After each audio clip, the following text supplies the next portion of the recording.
Assalamualaikum warahmatullahi wabarakatuh.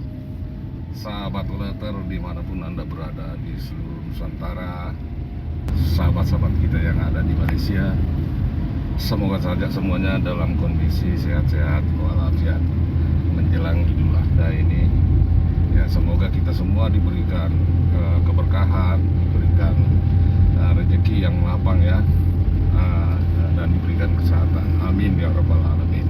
Pada kesempatan kali ini saya lagi on the way menuju suatu tempat, yaitu Tanjung Selor. Nah, saya sekarang berada di Kabupaten Malinau, sedang menuju ke Tanjung Selor dalam rangka Idul Adha di sana, dan juga sekalian mengecek RBW teman-teman yang saya bina di sana. Nah, semoga saja dalam perjalanan kita ini bisa lancar dan tidak ada kendala satupun. Dan perjalanan ini menempuh jarak sekitar 200 km jaraknya ya, dari Malinau ke Tanjung Selor, dan melalui jalan-jalan yang aspal, jalanan Transkaltim, jadi tidak terlalu sulit menurut saya, sahabat Uleter ya. Mudah-mudahan saja tidak ada kendalanya. Oke sahabat Uleter, sementara kita di jalan, saya juga akan menjawab sebuah pertanyaan yang datangnya dari teman-teman ya, yang ada di kolom komentar, yaitu menanyakan tentang apa rahasianya burung walet itu bisa betah di dalam sebuah gedung. Nah, itu pertanyaannya sahabat Uleter. Jadi pada kesempatan ini saya akan membuat video, walaupun ini masih dalam perjalanan, sekalian menghilangkan ngantuk juga, namun kontrol tetap berjalan ya, karena kita berada di jalan raya, tentunya banyak kendaraan, jadi harus ekstra hati-hati. Oke sahabat Uleter, sebelum kita ke pembahasannya, terlebih dahulu teman-teman yang baru saja menemukan channel ini, agar kiranya bisa mensubscribe dan sekalian menekan tanda tombol loncengnya, dan kalau perlu video ini di share ke teman-teman, ke media sosial lainnya, agar channel ini nanti akan lebih berkembang sahabat Uleter ya. Dan dengan mensubscribe channel ini ya, tentunya akan memberikan semangat lebih tinggi lagi kepada saya untuk selalu memberikan konten-konten yang bermanfaat buat teman-teman semua, terutama buat pemula ya. Jadi baik sahabat Uleter, kita langsung ke pembahasan. Menginapkan burung walet pada sebuah burung walet itu sahabat Uleter tidaklah gampang ya. Namun ada beberapa usaha yang kita harus lakukan untuk menginapkan burung walet pada sebuah RBW, terutama bagaimana membuat betah anak-anak walet itu untuk tinggal pada RBW. Nah, kali ini saya akan membongkar rahasianya ya, apa-apa yang harus kita lakukan ketika kita mau anak burung walet itu betah di dalam RBW. Karena tidak jarang sahabat Uleter, teman-teman yang mengalami kasus burung waletnya sudah banyak, anak burung waletnya sudah ada, namun berpindah-pindah ya. Kadang kotorannya mengering, itu artinya bahwa burung walet itu lari meninggalkan rumah walet itu. Apa penyebabnya? Ya tentunya dari faktor ruangan sahabat Uleter. Mungkin temperaturnya atau kondisi di dalamnya tidak sesuai dengan yang diinginkan. Nah, hal yang pertama sahabat Uleter yang kita harus lakukan adalah usahakan di setiap ruangan itu membuat sekat blok, sekat gantung yang dibuat di bagian atas ya, yang ukurannya kira-kira 60 cm, terbuat dari kain, apa itu karpet ataupun itu terpal ya. Nah, jadi tujuan sekat itu adalah untuk memblok anak-anak burung walet ataupun induk burung untuk tidak terlalu banyak bergerak dalam ruangan itu, sahabat ulater. Jadi tentunya kalau anak-anak burung walet dengan adanya sekat itu, saya kira lebih efektif untuk memblok pergerakan daripada burung walet itu untuk selalu keluar masuk pada LMB, sahabat ulater. Itu yang pertama, sahabat ulater. Dan yang kedua, di sini saya akan memberikan sedikit tentang pembuatan parfum ya. Nah, jadi burung walet itu juga betah nginap dalam sebuah burung walet disebabkan oleh aroma yang dia suka ya. Jadi dalam hal ini saya akan menjelaskan bagaimana membuat parfum walet yang alami dalam sebuah burung walet ya. Ini hal yang kedua. Jadi pertama-tama sahabat ulater mengumpulkan kotoran walet ya. Jadi kotoran walet yang saya maksud ini adalah kotoran yang baru, bukan yang lama ya, yang berkarung-karung itu bukan, sahabat ulater. Nah, terutama buat RBW yang masih baru ya, tentunya juga di situ kotorannya tidak terlalu banyak. Namun kotoran-kotoran yang baru itu sangat bermanfaat, sahabat ulater, untuk dijadikan parfum. Jadi kita kumpulkan kotoran walet yang baru itu dalam satu wadah. Biasanya kan kotoran baru itu kan masih bercampur, ada yang putih, ada yang hitam, dan kelihatan sekali kalau yang baru karena dia agak becek sedikit ya, agak basah sedikit. Nah, itu yang kita kumpul, bukan yang lama ya, yang sudah kering. Karena kalau sudah yang kering itu sudah berbentuk apa ya, sampah menurut saya, karena di situ yang ada itu hanya sayap-sayap binatang serangga saja yang dihasilkan oleh kotoran walet tadi itu. Jadi bukan itu maksud saya. Karena aromanya sudah berkurang.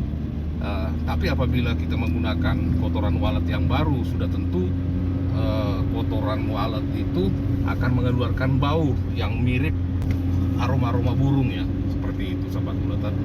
Itu kita ambil, kita masukkan ke dalam wadah baskom atau ember, baru kita masukkan air ya secukupnya, jangan terlalu banyak. Ya mungkin kalau misalnya 6 titik ya, kita ambil mungkin sekitar 3 liter saja itu air itu bisa kita pergunakan di situ. Lalu kita aduk dalam baskom itu. Nah, setelah kita pastikan bahwa adukan itu sudah merata, maka kita simpan di bagian ruang inap dan lakukan itu di beberapa tempat. Nah, itu sangat ampuh sekali. Jadi sekali lagi bukan kotoran walet lama ya, yang dalam bentuk sayap-sayap binatang itu, bukan itu. Jadi kotoran walet yang kita ambil biasanya kan ada tumpukan ya sekitar 1 cm, itu kita kerok, kita kumpul sekitar 5 titik, baru kita bisa jadikan parfum seperti itu. Itu sangat alami dan tidak berisiko, sahabat ulater. Nah, jadi itu hal yang kedua. Dan yang ketiga, sahabat ulater, untuk menarik anak walet, terutama anakan walet ya, jadi usahakan pencahayaan itu jangan terlalu terang. Nah, buka ventilasi di beberapa bagian, yang kira-kira bagian belakang itu, sehingga anak burung walet itu bisa mengeksplor ke dalam ruangan itu. Karena kita pahami semua bahwa anak walet itu tidak akan masuk ke ruangan yang gelap. Ya, sudah banyak pembuktiannya yang saya berikan pada video saya. Jadi usahakan dibuka dulu, walaupun terang sedikit tidak apa-apa. Nanti kalau sudah menginap, itu bisa kita tutup pelan-pelan ya. Ya, jangan langsung digelapin seolah-olah RBW itu sudah RBW lama ya. Ya, jangan, usahakan buka agak terang sedikit dengan tujuan untuk menarik anak walet itu dan membuat betah anak walet itu berada di dalam ruangan. Ini memang jarang dilakukan oleh para petani walet, sahabat ulater, karena memang jarang konten kreator yang memberitahu seperti ini, sahabat ulater ya. Nah, itu ketiga hal itu apabila kita terapkan, sahabat ulater, insya Allah burung walet yang bermain-main di dalam RBW kita sudah tentu akan merasa tenang dan merasa nyaman, sahabat ulater. Nah, itu adalah merupakan rahasia bagaimana supaya burung walet kita betah di dalam ruangan. Dan hal-hal lain, sahabat ulater ya, tentunya masih banyak, tapi yang paling penting yang saya katakan tadi ada 3 poin. Nah, sepertinya tata ruang dan temperatur dan lain sebagainya ya sudah tentu harus ideal ya. Namun yang paling inti tadi adalah yang ketiga-tiga ini tadi. Yang pertama adalah saya ulangi kembali dengan menggunakan sekat blok. Nah, yang kedua dengan menggunakan parfum alami yang dari kotorannya sendiri, dan yang ketiga adalah tentang pencahayaan tadi. Nah, oke sahabat Poleter, mungkin ini saja yang bisa saya sampaikan di sini karena memang ini banyak teman yang menanyakan tentang itu sahabat Poleter ya. Oh ya sahabat Poleter, sebelum saya akhiri video ini saya ingin menyampaikan sesuatu sahabat Poleter ya.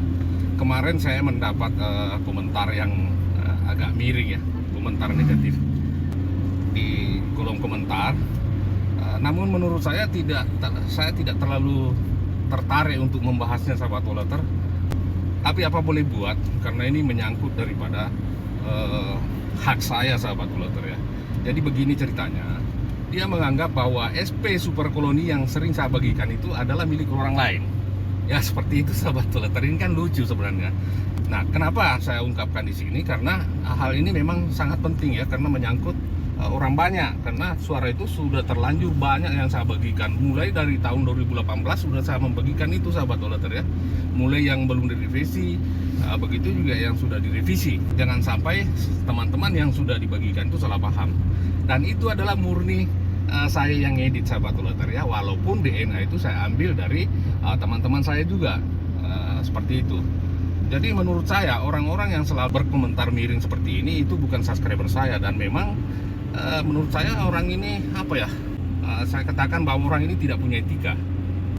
Di media sosial memang kerjaannya seperti itu, suka membuli dan menjatuhkan orang lain, sok tahu.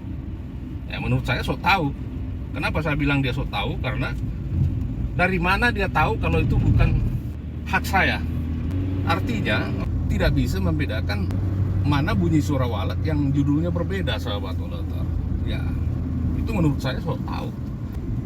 Dan sebenarnya saya tidak mau peduli dengan hal-hal seperti ini sahabat Poleter, tapi karena menyangkut hak pribadi saya, hak saya, ya mau tidak mau saya harus ungkapkan di sini. Dan saya yakin bahwa orang ini memang kebiasaannya seperti itu. Dan saya yakin bahwa subscriber saya tidak akan melakukan hal itu, karena subscriber saya yang setia memang dengan adanya channel ini dia mau belajar seperti itu. Dia mensubscribe channel ini dengan tujuan memang mau belajar, bukan mau membuli, apalagi menjatuhkan orang lain sahabat Poleter. Jadi orang-orang seperti ini apabila masuk di channel saya ya, kalau memang tidak cocok dengan konten saya, silahkan cari channel lain yang sama pola pikirnya. Karena di sini bukan channel tempat untuk membuli seseorang, menjatuhkan seseorang, ya, apalagi mencederai perasaan seseorang, tidak menghargai karya orang lain, ya.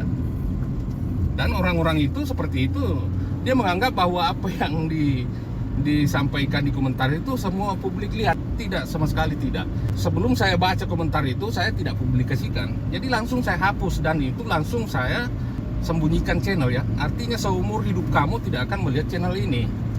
Jadi ini adalah kerjaan konyol sebenarnya yang dilakukannya. Nah, jadi sekali lagi untuk orang-orang yang tidak suka dengan channel ini, silakan cari channel yang mempunyai pola pikir yang sama dengan Anda. Dan untuk subscriber saya terutama, jangan hiraukan seperti ini nih. Apa boleh buat, karena ini memang harus saya sampaikan melalui YouTube ya. Nah, jangan sampai orang-orang seperti ini berulang lagi. Dan tidak semua orang yang masuk di channel YouTube saya ini berperilaku seperti itu. Hanya beberapa orang saja. Menurut saya orang tidak terpelajar. Simple saja kok. Kalau kita tidak suka channel orang, kita tinggalkan. Jangan dibully, jangan dihina dan lain-lain sebagainya. Itu bisa mencederai perasaan orang lain. Oke sahabat Poleter, ini harus saya sampaikan karena memang menurut saya ini sangat penting untuk diketahui oleh teman-teman semua ya. Oke, mudah-mudahan video ini bisa memberikan manfaat buat teman-teman semua dan dijadikan pembelajaran buat orang-orang yang tidak punya etika itu. Oke, saya akhiri video ini dengan ucapan salam sukses, salam sehat. Assalamualaikum warahmatullahi wabarakatuh. Sampai jumpa di video